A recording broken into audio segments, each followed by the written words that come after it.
Halo Rebahaners, piye kabare? Semoga kalian semua apik-apik ya. Sudah hampir 1 minggu lebih rangkum film yang menguras otak terus sehingga otak kita mungkin menjadi normal. Karena dikhawatirkan saraf-saraf kesadisan yang ada di dalam diri Anda mulai tersumbat. Maka dari itu kali ini saya akan merangkum sebuah film berjudul The Midnight Meat Train tahun 2008. Dan walaupun film ini termasuk film lama, saya pastikan film ini tidak akan mengurangi kualitas asupan kesadisan Anda untuk hari ini. Walaupun banyak sensor di sana-sini, tapi yang penting esensi dari film ini sendiri bisa sampai kepada Anda. Dan yang terpenting, tidak dolar kuning. Yowis, langsung saja siapkan handsfree, cari posisi rebahan terbaik, garuk dulu pantat Anda. Selamat menonton dan check it out. Get it when I get back.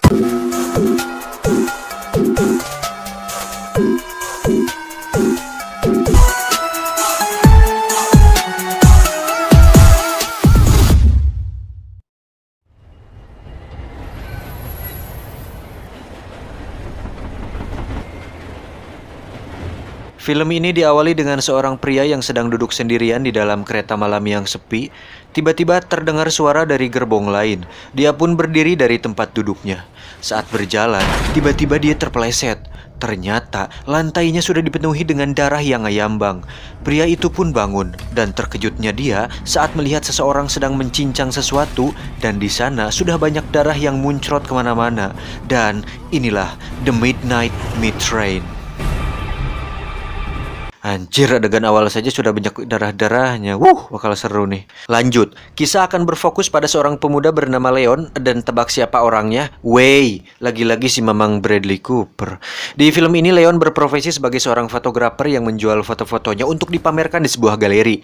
Pekerjaannya pun cukup susah-susah gampang. Setiap hari dia hanya berkeliling kota untuk hunting momen-momen unik dengan kamera kecilnya tersebut. Dan Leon pun tidak sendirian. Dia memiliki seorang kekasih bernama Maya yang tinggal serumah dengannya. You kidding me? No. Singkat cerita, Leon diajak Jurgis, salah satu temannya, untuk bertemu dengan seorang pemilik galeri yang terkenal. Pemilik galeri tersebut pun melihat karya-karya foto Leon dan ternyata responnya kurang baik. Dia mengatakan jika foto-foto Leon memang bagus, tapi tidak hidup dan terasa kosong. Tidak ada ekspresi yang kuat dari subjek foto tersebut dan momennya dirasa sangat hampa. Leon pun sedikit kecewa dengan hal itu. Saat di rumah, dia pun curhat kepada Maya. Beb, aku sepertinya harus alih profesi jadi tukang ngangon bagong. Maya pun menjawab, jangan gitu Pi, kamu pasti bisa. Semangat Duns, biar kamu semangat, aku kasih pengencerotan deh, yuk. Geli anjing. Dalam tidurnya, Leon bermimpi melihat sebuah kereta dengan penuh darah di dalamnya. Dan sampai sini, saya sempat menebak jika Leon lah psikopatnya, karena mungkin dia memiliki kepribadian ganda seperti film-film horor pada umumnya. Tapi ternyata saya salah dan sok tahu. Lanjut. Pada tengah malam, Leon pun bangun dan memutuskan untuk berkeliling kota sambil hunting foto. Tak diduga, Leon kebetulan melihat seorang wanita yang sedang diganggu oleh beberapa pemuda berandalan. Tak ingin kehilangan momen, Leon pun memotret kejadian tersebut. Kemudian, dia memanggil berandalan itu untuk berhenti mengganggu si wanita. Dan saat berjalan ke arahnya, Leon menyempatkan untuk memotret perangai pemuda tersebut. Saat sudah mendekat, dia menunjukkan bahwa ada CCTV di sana yang merekam kejadian itu. Karena takut, para berandalan itu pun pergi dari sana. You okay? Sebagai rasa terima kasih, Leon mendapat sebuah cipokan basah dari wanita itu. Dan anjir, si Bradley Cooper menang banyak terus loh di tiap filmnya. Di film Limitless aja berapa kali dia dapat pengencerotan. Di sini belum apa-apa udah dapat bingkisan kecil. Halus. Lanjut. Setelah sesi terima kasih itu, wanita tersebut langsung naik kereta untuk pulang.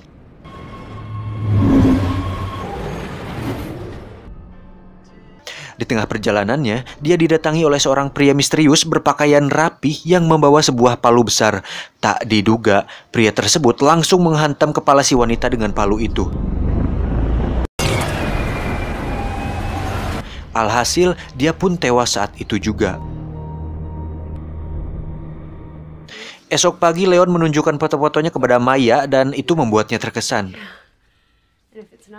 Saat ngopi di sebuah kedai, tak disangka Leon melihat sebuah koran yang memberitakan bahwa seorang model wanita menghilang tadi malam. Dan model tersebut adalah wanita yang Leon temui semalam. What the... Leon kemudian pergi ke kantor polisi, dan ini adalah Detektif Lin, salah satu anggota kepolisian di kawasan tersebut. Sebagai pria jujur dan berdikari, Leon pun menunjukkan foto wanita yang menghilang itu untuk menginformasikan bahwa dia sempat melihat wanita yang menghilang tersebut tadi malam.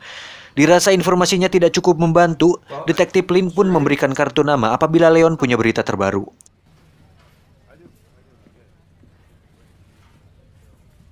Singkat cerita, sang pemilik galeri pun menyukai hasil foto-foto Leon tersebut. Dan dari sinilah, Leon menjadi ketagihan untuk hunting foto di malam hari.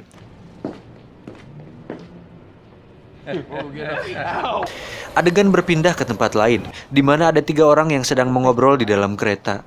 Tak diduga, si pembunuh itu pun muncul lagi dan menghabisi ketiga orang tersebut. Anjir, darahnya gila-gilaan bro, bola mata pada dicopot, gigi sama kuku dicabutin satu persatu, rambut dicukur abis.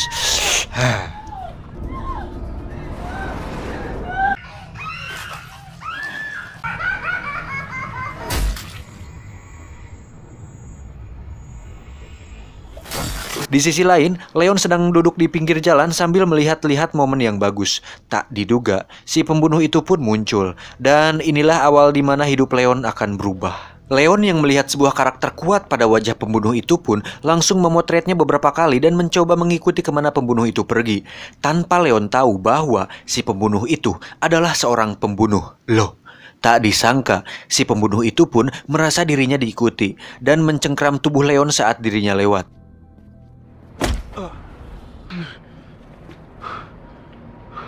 Terlihat di jarinya ada sebuah cincin berbentuk semacam logo bintang yang aneh. Dan waktu itu pertama kali nonton, di sini saya sedikit bisa menebak bahwa pembunuh itu seperti seorang anggota kelompok pembunuh semacam di film John Wick. Tapi lagi-lagi ternyata tebakan saya salah. Jing. Si pembunuh itu pun masuk ke sebuah hotel dan sempat melihat ke arah si Leon. Dan di sini saya semakin penasaran. Esok harinya Leon masih dibuat penasaran dengan sosok pria itu. Akhirnya, dia memutuskan untuk mencarinya dan mengikuti kemana pria itu pergi. Saat sampai di stasiun, pria itu terlihat duduk tak bergerak selama berjam-jam sampai tidak ada orang yang di sana. Leon yang semakin penasaran terus memperhatikan dan memotretnya beberapa kali. Namun hal itu diketahui oleh security di sana dan Leon pun terpaksa menyerahkan kameranya untuk diperiksa. Si pria misterius itu pun masuk ke dalam kereta. Di dalam kereta, pria itu lagi-lagi mengincar dan mendapatkan korbannya. Namun, kali ini dia mendapatkan korban yang salah.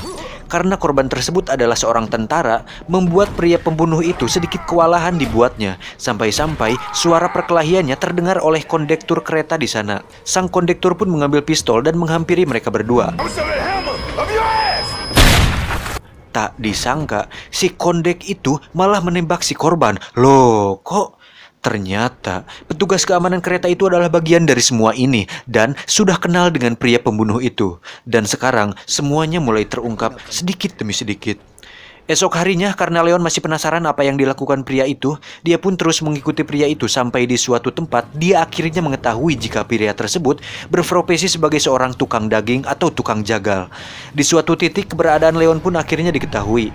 Namun untungnya, Leon masih bisa lolos. Hari-hari setelah kejadian itu pun semakin membuat Leon tidak tenang dan seringkali terlintas di pikirannya muncul wajah-wajah para korban dan pria misterius tersebut. Beberapa hari berlalu, Leon pun memutuskan untuk kembali menguntit pria itu. Dan akhirnya, sampailah dia di kereta sepi itu.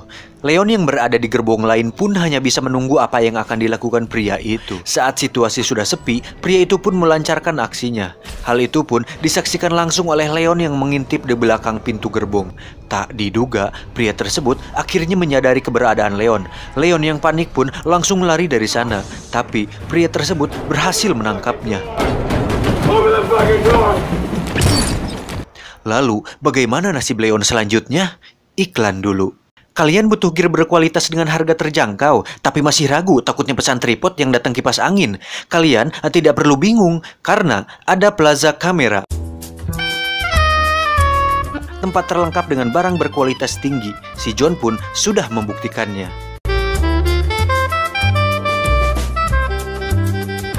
Lanjut, sampai di mana tadi? Oh ya, Leon pun berhasil ditangkap pria tersebut. Namun ternyata dia tidak membunuh Leon. Saat sadar, Leon sudah berada di toko daging. Tiba di rumah, Leon pun membuka baju. Dan terkejutnya dia saat melihat dadanya sudah terukir sebuah gambar menyerupai semacam simbol misterius yang aneh. Maya yang mengetahui hal itu sangat panik dan khawatir dengan kondisi Leon. Ditambah, akhir-akhir ini tingkah lakunya sedikit aneh sejak memotret pria misterius tersebut. Bermodalkan alamat yang ada di foto-foto Leon, Maya dan Jurgis pun nekat memutuskan untuk pergi ke tempat pria tersebut dengan tujuan untuk mencari tahu apa yang dilakukan pria itu sampai Maya dan Jurgis pun nekat memutuskan untuk pergi ke tempat pria tersebut dengan tujuan untuk mencari tahu apa yang dilakukan pria itu sampai-sampai membuat Leon berubah. Tiba di sana, Maya dan Jurgis pun langsung memeriksa seisi ruangan.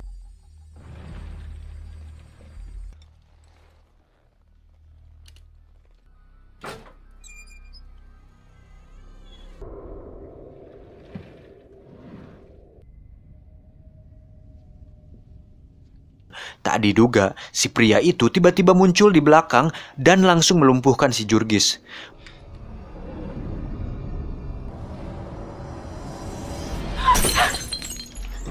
Maya yang berada di ruangan lain pun menemukan sebuah catatan yang isinya adalah jadwal pemberangkatan kereta sejak tahun 1950 tahun silam. Dan bisa diambil kesimpulan bahwa kegiatan pria atau kelompok pembunuh itu sudah melakukan pembunuhan tersebut sejak lama. Wanjir.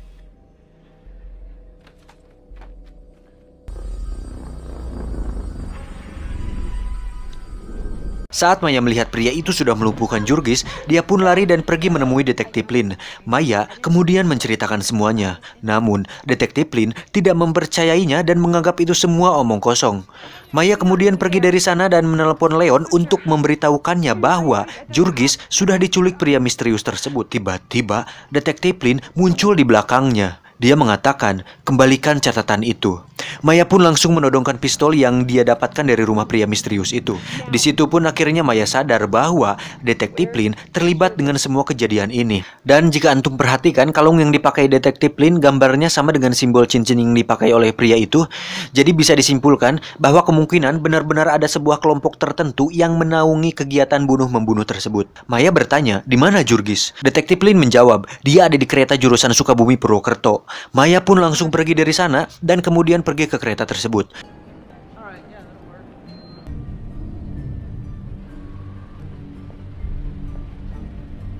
Di sisi lain, Leon yang sedang berada di galeri pamerannya melihat foto pria misterius hasil jepretannya itu. Merasa seperti ada ikatan dan takdir yang sudah ditentukan, membuat Leon memutuskan untuk pergi ke tempat toko daging itu dan membawa seperangkat alat jagal bersama dirinya untuk memburu pria itu sekaligus menyelamatkan kekasih dan temannya si Jurgis.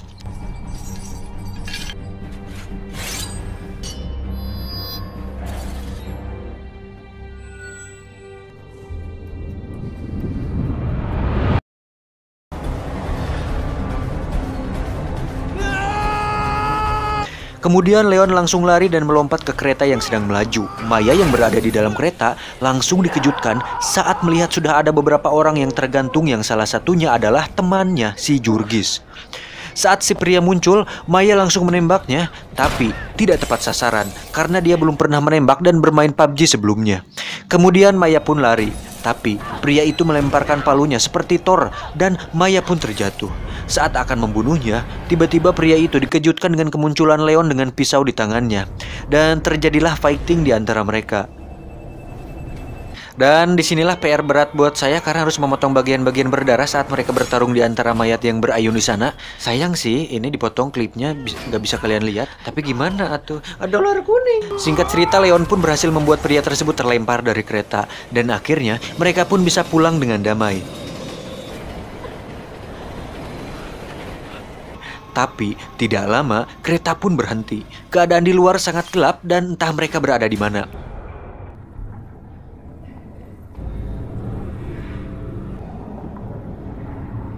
Kemudian muncullah Pak Kondektur, lalu dia mengatakan, tolong menjauhlah dari daging-daging ini. Dia pun kembali ke ruangannya.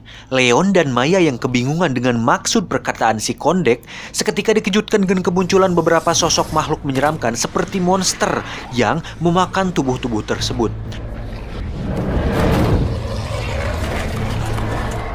Leon dan Maya pun langsung keluar dari kereta tersebut. Saat melihat sekeliling, itu seperti sebuah ruang bawah tanah yang terbengkalai. Tidak lama, muncul si pria pembunuh yang ternyata masih hidup. Dan kembali terjadi pertarungan di antara mereka yang dimenangkan oleh Leon. Saat si pria itu sekarat, dia sempat mengatakan, "Selamat datang." Pria itu pun tewas, dan entah apa maksudnya.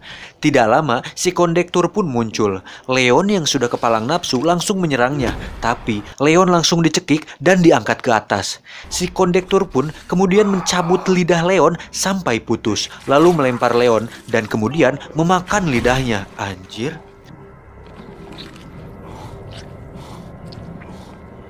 Dari situ dia pun menceritakan semuanya. Bahwa sebelum umat manusia lahir, makhluk menyeramkan tadi sudah berada di bawah tanah sejak zaman dulu, dan itu hanya sebagian kecil dari mereka. Lingkaran organisasi yang menaungi mereka semua mencoba melindungi dan memisahkan kedua dunia antara manusia dan makhluk itu dengan cara memenuhi stok makanan mereka agar para makhluk ini tidak keluar dan berhasil mencapai dunia terbuka. Bisa diambil kesimpulan jika makhluk ini semacam makhluk bawah tanah seperti dalam film Underworld, jadi masih ada kekerabatan dengan spesies vampir dan manusia GGS. Nah, berdasarkan teori tim IQ 7, organisasi yang menaungi Kondektur, si pria jagal, dan detektif Lin ini kemungkinan masih memiliki darah mereka dan dianugerahi kemampuan tubuh di atas manusia normal. Dan itu dibuktikan saat si Kondektur bisa mengangkat Leon sampai ke atas tadi di adegan tadi. Nah, simbol yang ada di dada Leon itu bisa jadi sebuah tanda yang diberikan si pria jagal itu bahwa Leon ditakdirkan untuk bergabung bersama organisasi mereka. Lanjut. Si Kondektur pun menghampiri Maya dan membelah tubuh Maya, lalu mengambil jantungnya. Kemudian diberikan kepada Leon untuk dimakan. Anjir, nggak kira-kira nih si kampret. Ya mana tega atuh makan jantung pacar sendiri. Dia pun mengatakan, "Sekarang layanilah kami seperti kami melayani kalian." Tanpa pertanyaan. Dan yang paling menganjingkannya adalah sepertinya si Leon benar-benar memakan jantung tersebut. Dan alasan lidah Leon dicabut adalah agar dia tutup mulut dan sebagai jaminan rahasia ini tetap terjaga. Di ending terlihat seorang pria sedang memakai setelan rapih dengan cincin simbol organisasi di jarinya. Pria itu pun berjalan di gerbong kereta layaknya si pria jagal. Saat menoleh, ternyata itu adalah...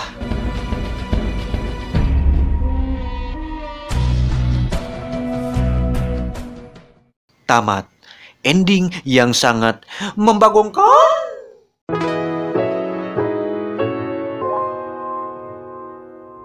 Tidak perlu ada sesi pertanyaan ya, saya kira semua sudah cukup jelas. Intinya Leon memang ditakdirkan untuk menggantikan si pria jagal itu. Saat dadanya sudah ditandai, itu sudah menjadi bukti bahwa Leon orang yang cocok untuk menggantikannya. Pertarungan yang mereka lakukan pun adalah untuk menguji seberapa layak dia bisa menggantikan pria jagal tersebut. Dan untuk organisasinya, sepertinya memang itu sebuah organisasi besar yang sudah terbentuk sejak lama. Dan jika dibuat sequelnya sangat mungkin sekali, tapi entahlah, hanya mas-mas Ramayana yang tahu. Pesan yang bisa diambil dari film ini mungkin akan sangat sulit sekali melihat begitu banyak adegan darah tanpa terlihat di mana celah pesan moralnya bisa diambil. Tapi lagi-lagi, bukan tim IQ 7 Corporation namanya jika tidak bisa mengambil hikmah di dalam sebuah kejadian. Bahwasannya, aku berlindung kepada Tuhan yang menguasai subuh dari kejahatan makhluknya dan dari kejahatan malam apabila gelap gulita.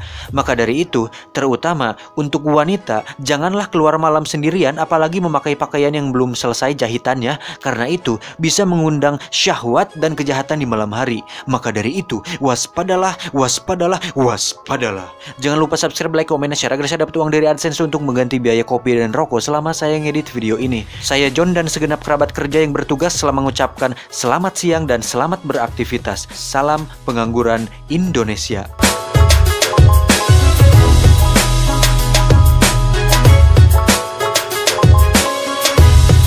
Katanya selamat beraktivitas, tapi pengangguran. Aktivitas apaan yang mau dilakukan? Modal. Nonton film Indosiar dulu sambil makan enak. Ku menangis membayangkan betapa tajamnya kebun aku tak